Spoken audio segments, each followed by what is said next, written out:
Hi YouTube, it's your girl Ash and I'm back with another video. If you hear noise in the background, that is my heater. My toes are literally in ice spots right now, so I need to get some heat on. So bear with me if you hear it. But this video was brought about looking up some ratings on Goodreads. I'm going to show you two books.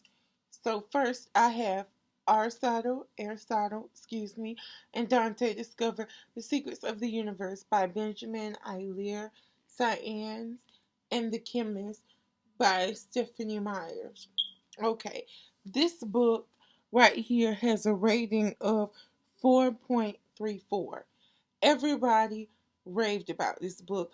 All of the reviews up under this are mostly how great it is, how moving and impactful the book was to people. And I saw this and I was like, oh my God, it is going to be great. I am always looking for new LGBTQIA plus recommendations. I had to run out and snatch this up. I did.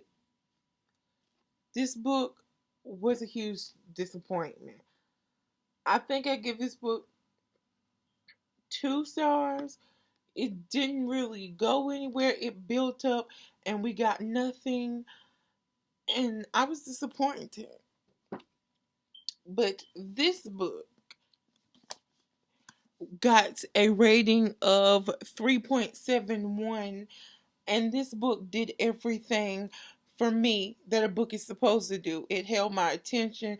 It had me going through uh just a whole bunch of different emotions.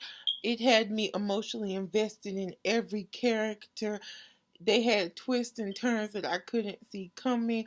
I was on the edge of my seat. Everything about this book was perfect, but it has under a 4-star rating. This leads me to my topic today, and that is, can you trust and should you trust Goodreads ratings? Now, I got the idea for this video because I was looking up The Lost Book of the White, Book 1 in the Eldest Curses trilogy by Cassandra Clare and Wesley Chu that comes out November, I think now I got November 17th. And I went to the Goodreads page to try to find new information, which I did. I finally got a release date. And I saw that the book's not out. There's no synopsis. There's no arcs to my knowledge. And from the countless reviews that I watched, there are no arcs out right now for this book. And the rating is a 4.44. And it got me to thinking, you can't really trust reviews on Goodreads. You can't really trust star ratings because there are a lot of people that run out and find out Stephanie Perkins, Rainbow Rowell, they find out John Green is coming out with a new book and they flood the Goodreads page with like 4 and 5 stars, and you being the average consumer goes out and you're looking on Goodreads, because I do the same thing. I usually do not pick up a book to purchase unless I go to Goodreads and it has a 4 star. And you see, oh wow, Rainbow Rowell has a new book out. I love Rainbow Rowell. It's got 5 stars already, even though it's only been out for 2 days and it's already got a perfect star rating on Goodreads. And like three written reviews and stuff, and you go out and buy this book, and no shade to Rainbow Rowell, that's not what I'm saying, but you pick up this book and it's complete and utter trash, and now you've been fooled because people who stand for these authors are going and flooding the Goodreads page of their new book before even having the material in their hand. And it is just changing the way I personally view Goodreads. Because how is The Lost Book of the White not even out yet? Doesn't come out until November. You have a 4.44 rating. To my knowledge, nobody has gotten ARCs. They have not been sent out. I have not seen anybody on YouTube, even the people that have personal relationships with Cassandra Clare, get ARCs, but yet they have a 4.44 rating already. It just really is changing the way that I feel about the rating system on Goodreads, especially when you go down to the comments to try to see, oh, did people get ARCs? Because that's what I first thought when I saw the score. I was like, maybe people are starting to get ARCs now, because I know some publishing companies send out ARCs like months in advance to give people time to read and think about their review and put it on Goodreads, because I think some of the books that come out in June, their arcs were given out in January.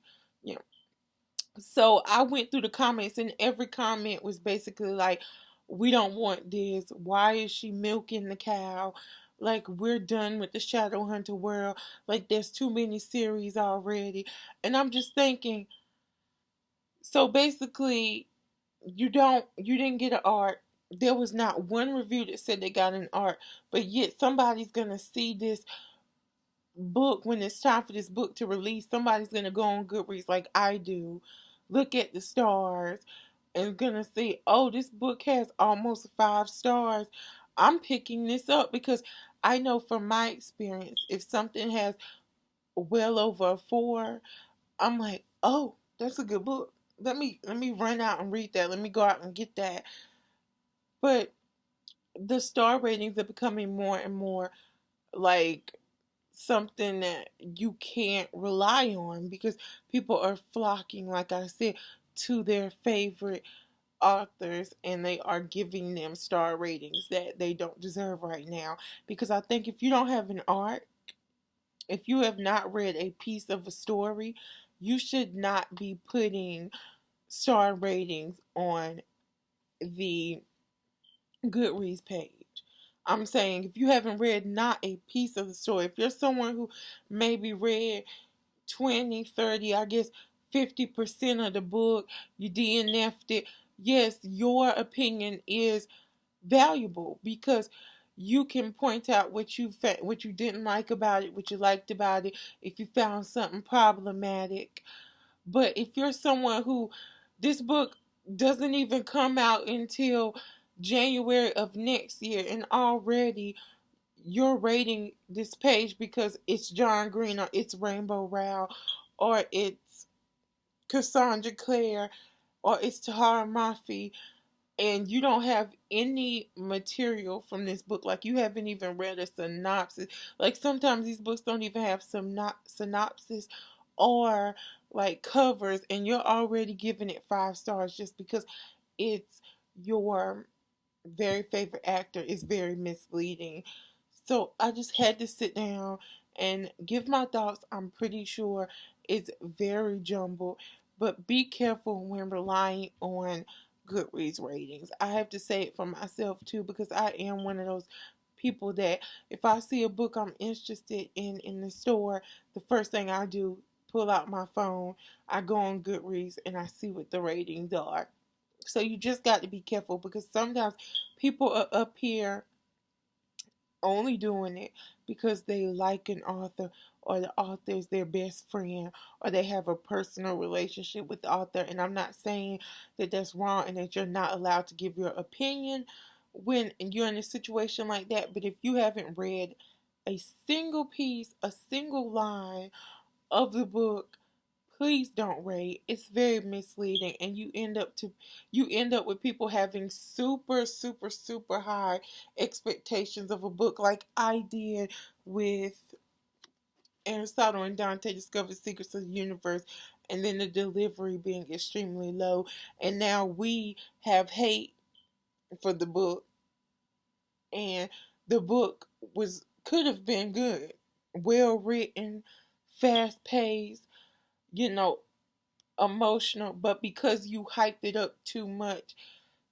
having us think it was going to be this masterpiece, ultimately we were let down in our expectations. So I'm probably rambling all over the place, but I just had to come and sit down and talk to you about how I was feeling with books being pre-rated before we even have a synopsis coming out. So if you like this video, please give it a thumbs up.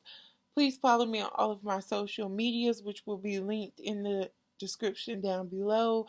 If you feel inclined to do so, please subscribe. And if you have subscribed, please hit that notification button so you'll be notified whenever I put up new content. And please share this video. It will be graciously appreciated. And as always, until we meet again.